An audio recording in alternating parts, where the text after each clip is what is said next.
So you're almost 40? Yes. And you've never been married? No. And you don't have kids? No. And you don't want to have kids? No. What have you done with your life? Well... What happened to men pursuing girls? When was the pivotal moment that a man chose to not go after a girl anymore or put in any effort? It seems like guys can just put the bare minimum and not even really put in effort anymore. They don't really care to. Or they're like, why don't girls just go and make the first move and make the effort? When did it become a thing? Now it's like role reversal where they expect girls to be making the first moves, yearning for a guy and chasing him. That is, I feel like, the downfall of why it's so hard to meet someone, because men don't put in effort. There's plenty of pivotal moments. How about when a woman called a man weak for opening her car door? Or the time that men pursued women on dating apps and him saying, hey, how are you, wasn't good enough? How about the pivotal moment when a man is looking out into the open and happens to glance in a woman's direction and somehow he's undressing her with his eyes? Or how about the moment when women considered everything the bare minimum and nothing is ever good enough? Or what about the pivotal moment where men have to fix everything in a relationship to make it work and women have to simply exist? Or how about the time there was a study done that said 80% of women find men unattractive, so why would they try anymore? Or the pivotal moment where men can be accused of SA or grape at any given moment by accident just because a woman is pissed off because she was rejected? Or what about the pivotal moment that women have constantly told men that they're so undesirable that they would rather pick a bear over a human being, as if men don't have feelings? Or how about the pivotal moment that every single man that ever chased a woman was considered a simp and women simply didn't respect them or want to be with them because they're chasing and they're trying too hard? What about the pivotal moment when the nice guy gets left because he's not toxic enough? Or what about the pivotal moment where men can't even simply be respectful without it being considered creepy or too friendly? Or what about the time that women decided that not even Cheesecake Factory was good enough for a first date? That they didn't want to get to know men for who they are. They wanted to know how much money they made and their status. And I don't know about you, but that doesn't sound worth chasing. Okay, bye.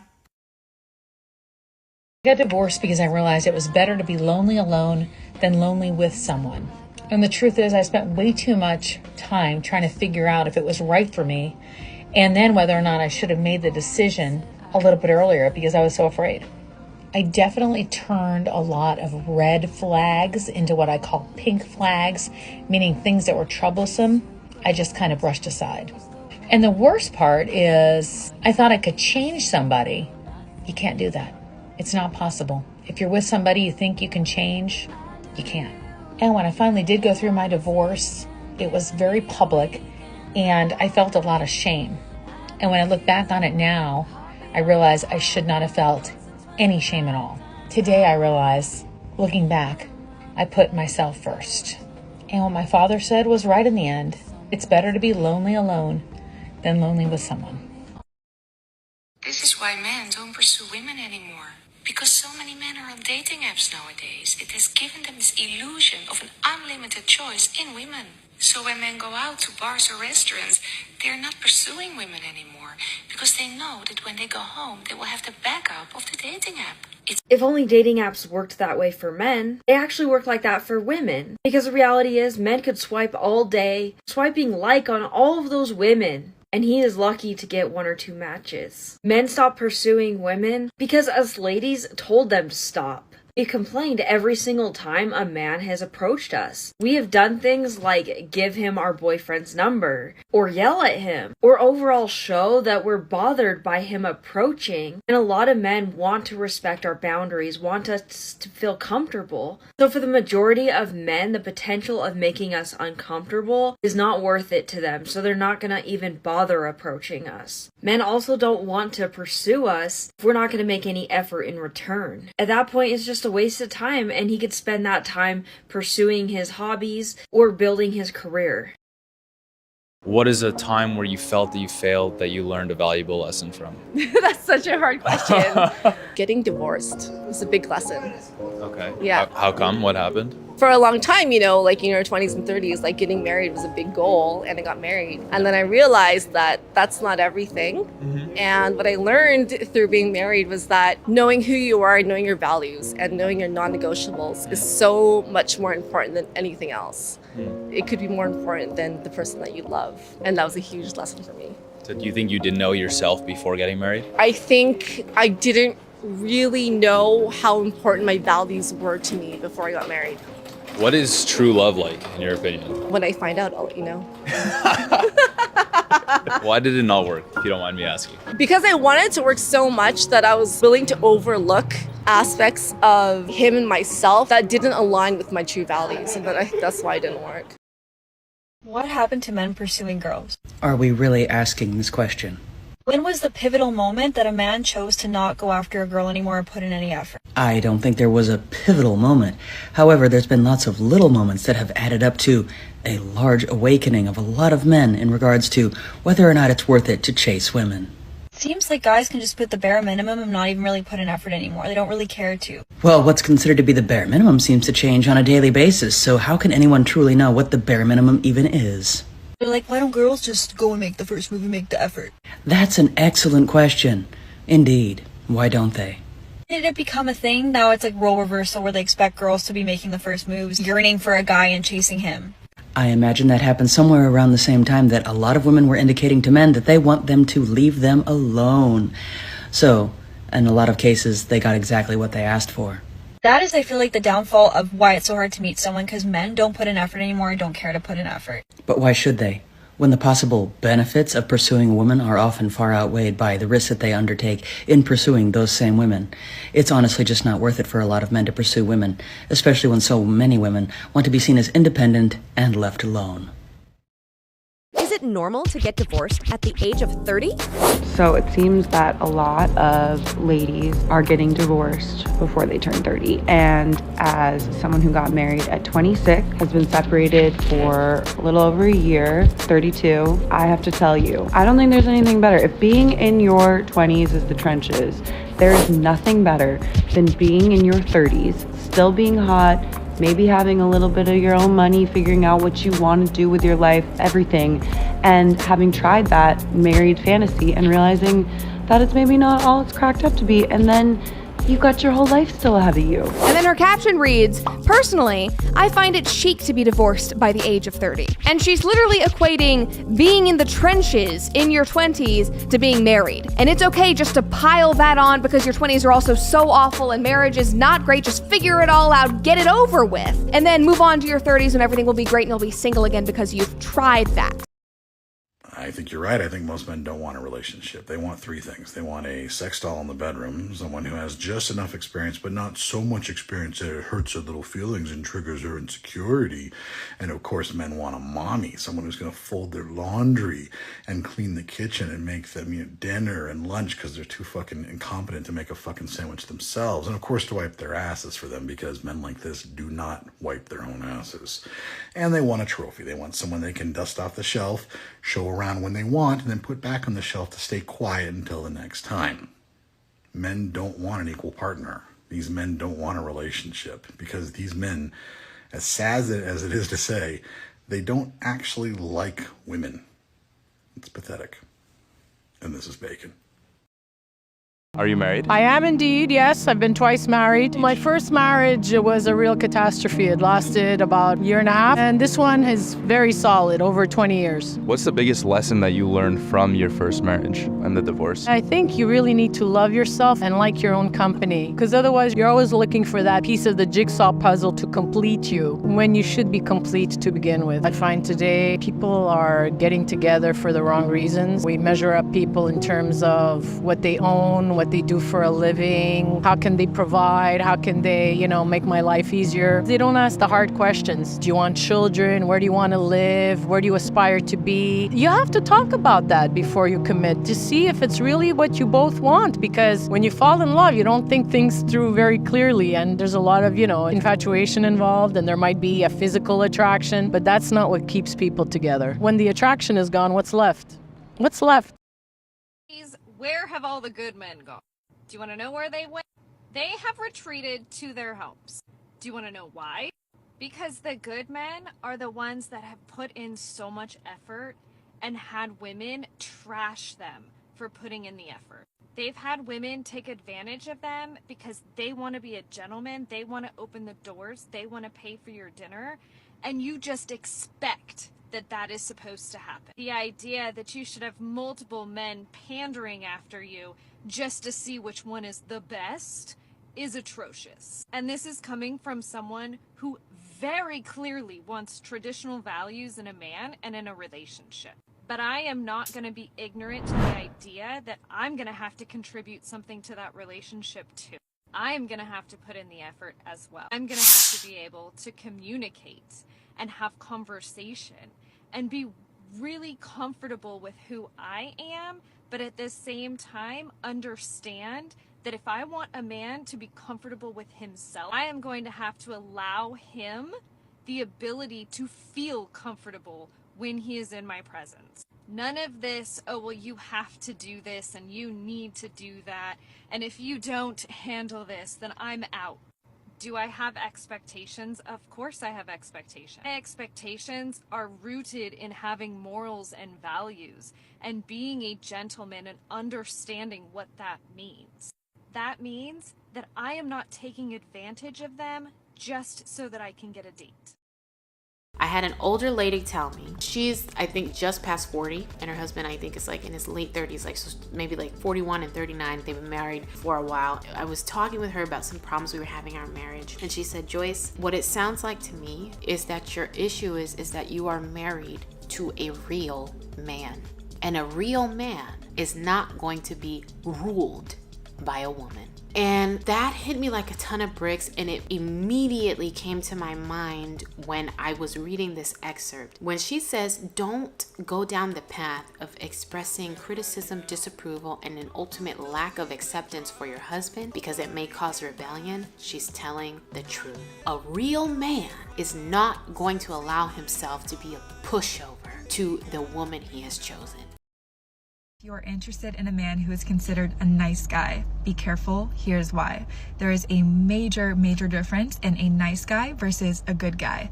The nice guys, 99% of the time, their personality is fake so that they can get something that they want.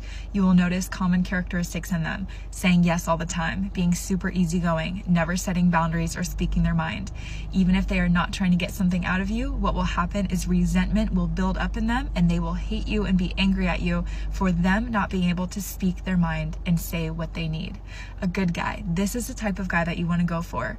He is the one who is led by his integrity, by his values, and his morals. He is genuinely a good man. You will notice characteristics about him. He has no problem setting boundaries. He speaks his mind. He has self-respect and self-love. He is able to love you fully. Do not date a nice guy. Instead, choose a good guy. Have any tips for how to handle a breakup? Celebrate. You've just been given the greatest gift you could ever get from a man. You're 26, you are beautiful, and you don't want anything to do with somebody who does not wholly want you. Having lived 2 of your lifetimes, I and many other women my age would say that we have been there before. We've done exactly what you've done. And if you're willing to hear me out, I've got some great advice. The first thing is, do not take him back if he comes back to you. I don't care what he has to offer or say. Do not give him a second opportunity to dump you. I don't know him and I'm not going to dog him, but if he goes out and takes a lap and then discovers that maybe you were awesome, he might try to come back. Non-starter. Because as life progresses, he is going to continue to have that mentality. And it may be when you're married with 2 kids and he sees something that he thinks is better and decides to take a lap. Second, focus on you so hard that you are blind to all other men. Girlies in grief are vulnerable, and the wrong kind of men can smell that from a mile away. Predators look for prey. And if you're looking or feeling broken, somebody who feels like they need to be a fixer or who likes to take advantage of people when they are weak will find you. So turn that spigot off. None. Third is find your girlies. This is really like the number 1 most important thing for you to do, like right away. And a girls only girlies thing is the best. If you have girlfriends, this is the time that you would go to the ones that you trust and have conversations about where you're at. It could be your bestie, it could be your sister, it could be your mom. And if you don't have any of that, find a local ladies only club, a gardening club, a book club, a stitch and bitch, anything will do.